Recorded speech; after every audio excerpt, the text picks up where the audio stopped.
Всем привет, меня зовут Веруша, и в этом видео я буду говорить про налог на бездетность. Снова всплыла эта тема на Московском форуме. Бывший депутат, бывший, главное, 1 апреля 2025 года предложил снова ввести этот налог.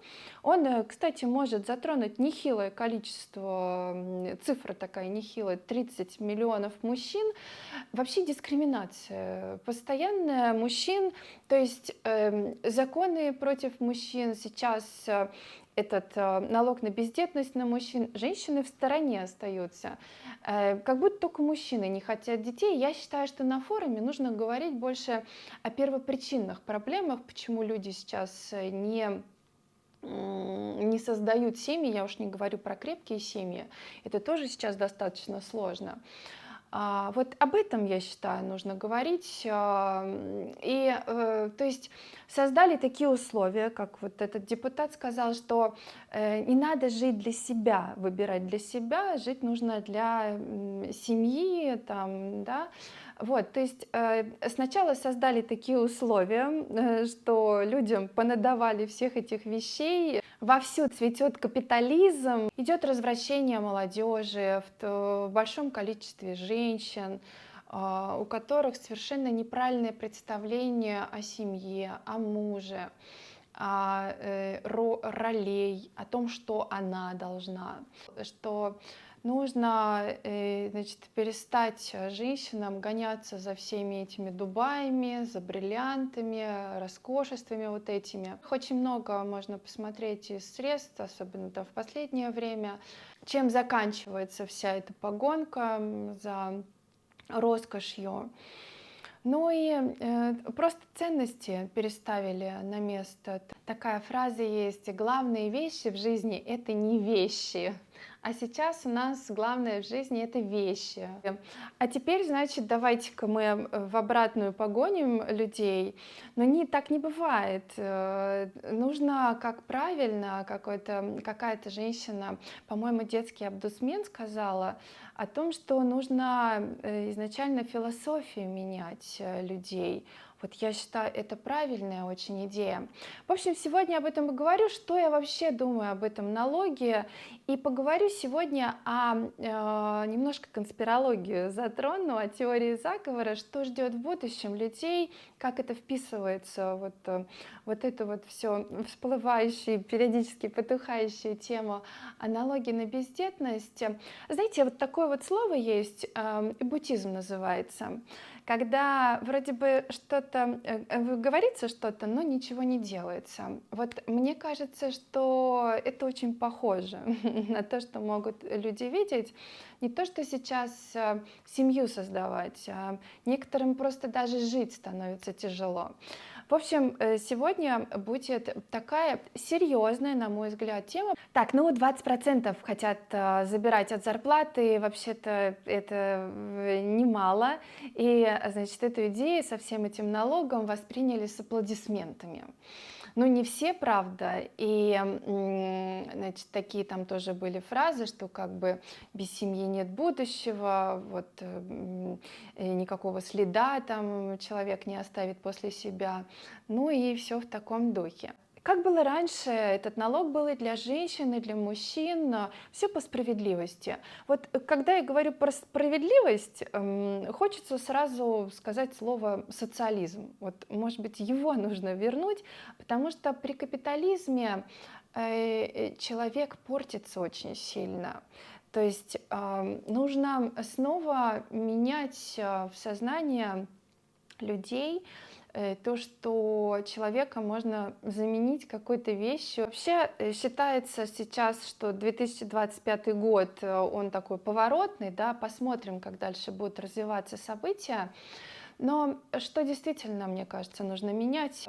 Нужно трудоустройство, вот как сейчас. Сейчас, кстати, это тоже по всему миру происходит, да, не во всех странах, но тем не менее это глобальная проблема, конечно.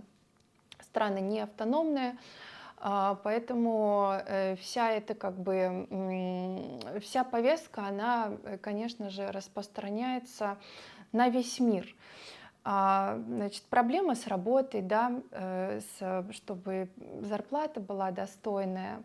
и текучка кадров нереальная. Специалисты, которые могут передавать опыт, они уходят от этой зарплаты, соответственно, молодые ничего не принимают от старшего поколения, никаких знаний. И что на выходе потом получится? То, что на работах огромное количество незнающих людей. Соответственно, мне на ум приходит такая идея, что я думаю, что многие те, кто принимает какие-то решения, они, конечно же, это понимают, но ничего не делается к тому, чтобы это изменить. Это раз. Доступность жилья. Мы все видим, это безумная инфляция, вот до какой степени люди будут это терпеть, да, как бы терпение, конечно, колоссальное у людей, но все больше, мне кажется, к критической точке подходит ситуация. Можно увидеть, как с этой инфляцией, со всем остальным, как цены просто взлетели за последнее время. То есть многие просто, ну, помимо того, что не хочется жить всю жизнь в кандалах и платить эту ипотеку, просто элементарно не потянут вообще. То есть где речь о том, что вот молодая семья, молодой человек с девушкой встретились, и им нужно отдельное жилье. И где речь о том, что у них появится это жилье? И это сложно. Здесь я хочу подключить теорию заговора. И есть такое предположение, что в будущем как бы хотят видеть такого человека, скажем так, человек мира, который не закреплен ни в каком одном месте, у него нет своей недвижимости. Но все это в более таких романтичных тонах показывается. Но вот как раз-таки, мне кажется, очень похоже на то, что становится все сложнее и сложнее просто вся эта история с недвижимостью, вот просто заиметь, скажем так. Детские садики — это вообще тема отдельная. Детские садики, которые стоят в месяц просто больше, там, бывает, зарплаты. Такие цены просто на частные детские садики. Те, кто не записался в районную, там это очередь, у тебя еще ребенок не родился, ты уже должен записаться. Вот с этим тоже нужно как-то решать этот вопрос. Конечно, можно от детского садика отказаться, но все-таки детские садики очень социализируют ребенка, очень помогают в дальнейшем в общении. Здесь я тоже хочу сказать про теорию заговора.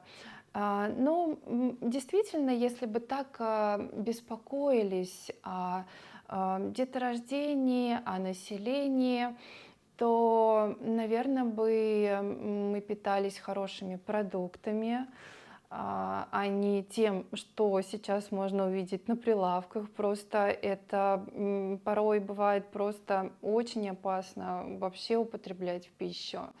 Да, но во всем процветает капитализм, во всем процветает бизнес, что тоже повестки такие можно слышать, читать, что якобы мир перенаселен, планета перенаселена, хотя на самом деле, вот если выехать, вот даже просто в наше Подмосковье, можно посмотреть, сколько полей у нас пустует, и там же могли быть домики, где будет муж, жена, там двое, трое детей или большая семья. Я читала, знаете, где-то, вот по какому пути сейчас люди пойдут, вот как будто сейчас встает острый вопрос этот по пути самосознания.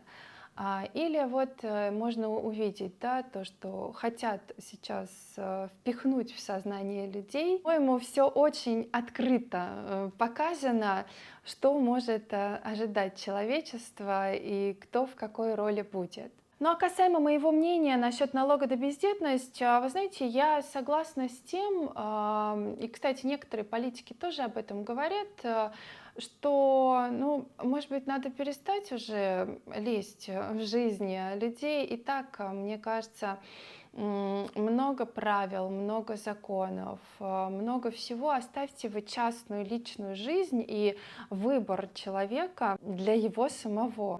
Интимные вещи, скажем так, будет решать за тебя государство. А в этой жизни что-то человек-то может сам решать. Семья — это семь и я вообще изначально.